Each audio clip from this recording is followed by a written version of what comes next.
আপনার ভালো দেখতে পারেন, এরকম বহু লোক আছে না?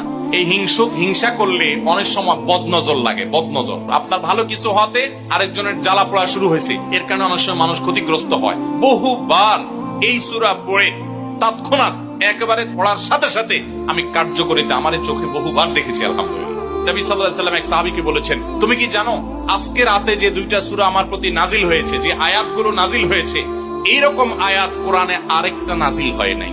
আমার বাচ্চার কোনো অসুবিধা হলে মাঝে মধ্যে আমার মিসেস বলতেন যে একটু দোয়া পড়ে ফু দাও তো। আমি আমার মিসেসকে সাথে সাথে বলি, কেন, তুমি দিলে কি সমস্যা? অনেক সময় বাচ্চাকে নিয়ে আসেন, হুজুর একটু তাকে দোয়া পড়ে ফু দিয়ে দেন, একটু পানি পড়ে দেন। আমরা কি দোয়া পড়ি আজকে সেটা আমি আপনাদের সামনে ফ্ল্যাশ করে দিলাম, জানিয়ে দিলাম।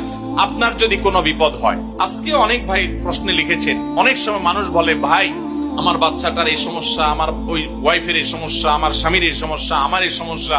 আমরা আল্লাহর কাছে আশ্রয় চাইতে জানি না। আজকে শিখে যান, এই দুইটা সূরা নাজিল হওয়ার যে প্রেক্ষাপট, সেই ঘটনা শুনলে আমাদের ঈমান আরো বেড়ে যাবে ইনশাআল্লাহ। নবী সাল্লাল্লাহু আলাইহি ওয়াসাল্লাম একবার অসুস্থ হয়ে পড়েছেন, এবং অসুস্থতাটা এত মারাত্মক ছিল যে আম্মা জান আয়েশা রাদিয়াল্লাহু তাআলা বলেছেন, অনেক কাজ তিনি করেন নাই, অথচ তিনি বলতেন তিনি করেছেন, মানে তার মনে হতো তিনি করেছেন। আবার অনেক কাজ তিনি করেছেন, তিনি ভুলে যেতেন। মানে এরকম একটা অবস্থা তার তৈরি হয়েছে যে স্বাভাবিক না অস্বাভাবিক, আমাদের অনেকের হয়। তখন নবী সাল্লাল্লাহু আলাইহি ওয়াসাল্লাম বিভিন্ন তখনকার যে চিকিৎসক ছিল তাদের সহযোগিতা নিয়েছেন, বিভিন্ন ট্রিটমেন্ট করেছেন, কিন্তু কোনোভাবে কোনো কাজ হচ্ছিল না।